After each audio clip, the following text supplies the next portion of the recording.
This is a recording, a demonstration as to how to play popular music. And we're going to take a Christmas song because Christmas songs are very popular. The one that is so pretty is the Christmas song, It's Christmas Time, from Charlie Brown Christmas. Okay.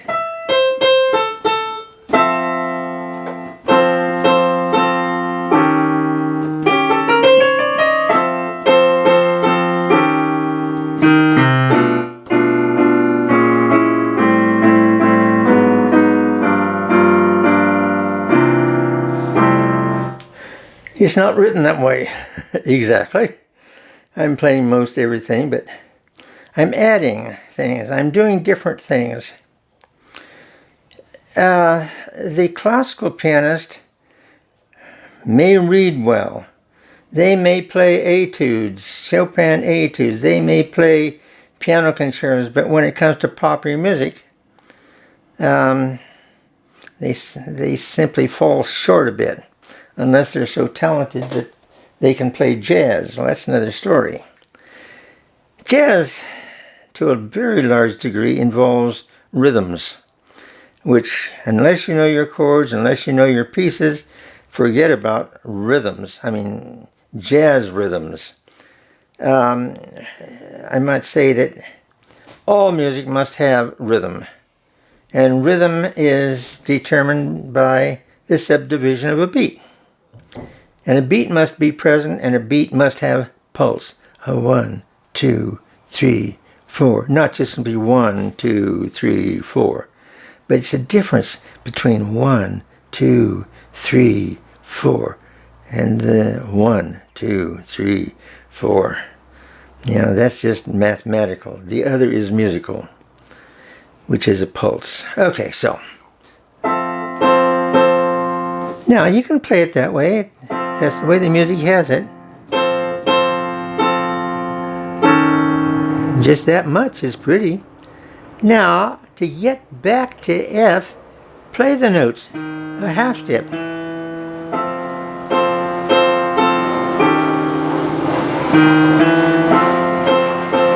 That gives the music a little bit more meaning, a little bit more motion towards some goal. Well, the goal is getting back to your tonic from your flat 7. Remember the E flat, the F major scale. E is a 7th degree. So E flat is flat 7. Another thing you do with this is to make an A minor triad appear. Well, that's what it looks like. Okay, but when you add the F on the bottom, F, A, C, E. There's your C, there's your F is your root. Now then, we can bring E on the bottom, and then, now, isn't that gorgeous? What else could we do? You see, I'm filling these chords in, and it makes more music. Let's put it that way. Also, regard the piano as being an orchestra. It can play melody, it can play rhythm, it can play chords, just like an orchestra. Well, play it like an orchestra then. You know, play the whole thing. Now, also, if you had G, which is, by the way, the 9th, the 9th is always the 2nd degree of the F major scale, only an octave higher, or simply 1 or 2. That's the 9th. Okay, A, C, E, G is an A minor 7 chord. Put the G on the bottom, and with your F and C, and now you got the 9th from F, the 3rd, the 5th, and the major 7th. But conveniently, you can call that an A minor 7. See, I'm placing the E on the bottom.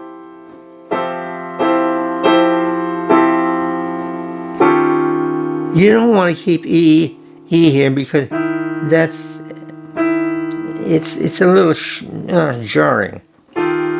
That's much nicer. So that's the minor ninth. Remember, this ninth is a second degree. There's the minor ninth, major second, minor second, major ninth, minor ninth.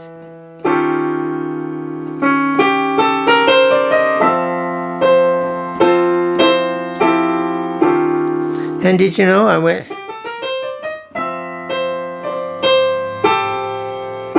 You know, fill in these chord tones as you go.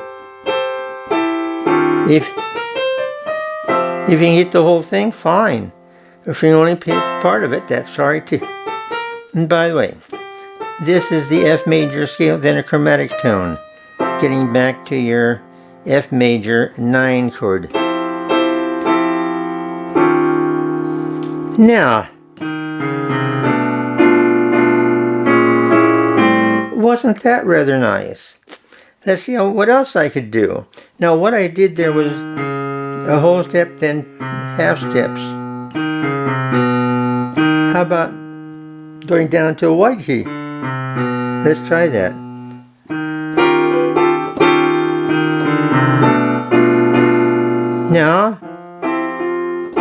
Now let's go the whole black note, then half steps.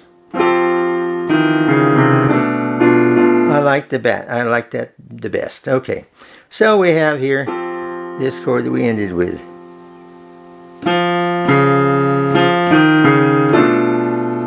This looks like a D minor, doesn't it? But with a B, it now is the 3rd, 5th, and 7th, the lowered 5th, by the way, flat 5. 1, 2, 3, 4, 5. I always go back to my major scale to determine what intervals I have. So that makes a half diminished. Minor 3rd, minor 3rd. See, everything is a minor 3rd here. Minor 3rd. You could go on down a half step. Ooh, isn't that pretty? And then into your F, and there's the 9th on the F. We've got a piece now that is completely different than the printed page, and it still fits within the chords of the printed page. We haven't changed the chords at all. We can. Okay, you want to do that? Okay, now we start off.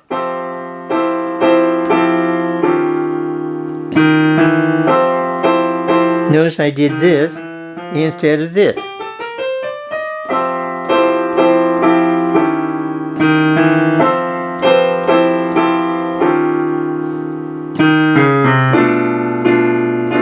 Now go to the dominant. Instead of going down a half step, go key circle. B goes to E. That, by the way, is the minor 7th. It used to be the minor 3rd, but with E it's the minor 7th. Now your melody note. That minor 3rd of A becomes the minor 7th of D. Yeah.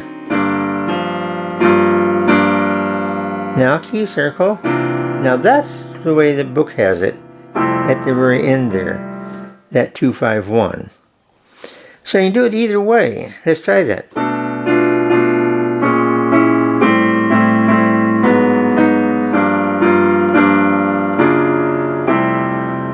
Or circle.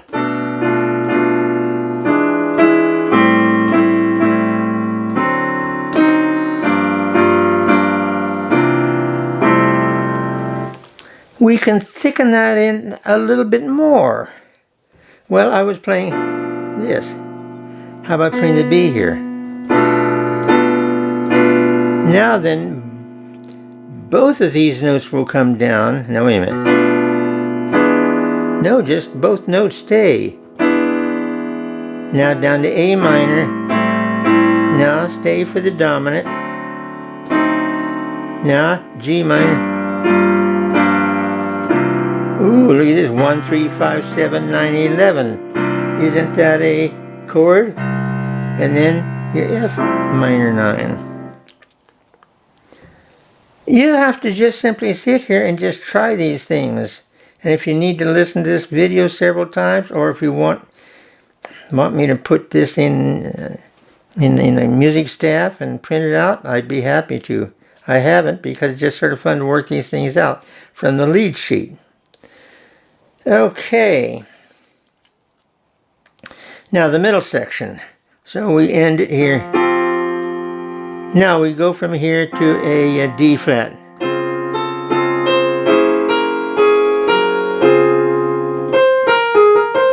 The music sheet doesn't have that.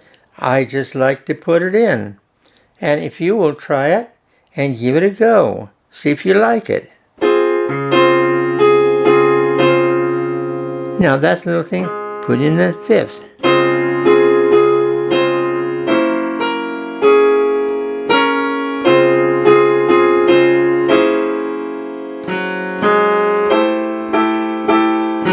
Notice?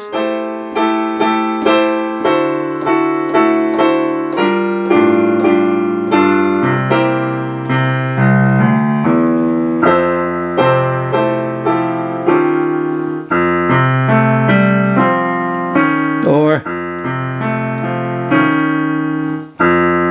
root third, root into your E flat major. Once more. Root fifth, third, back to the root, and into the flat 7. Okay? Now,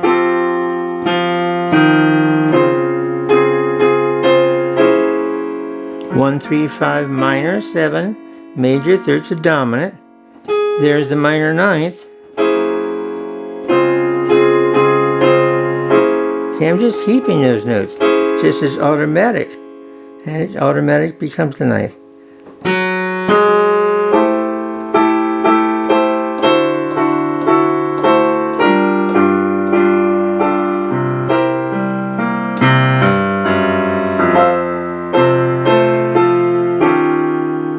Okay? I always try to do something that's different.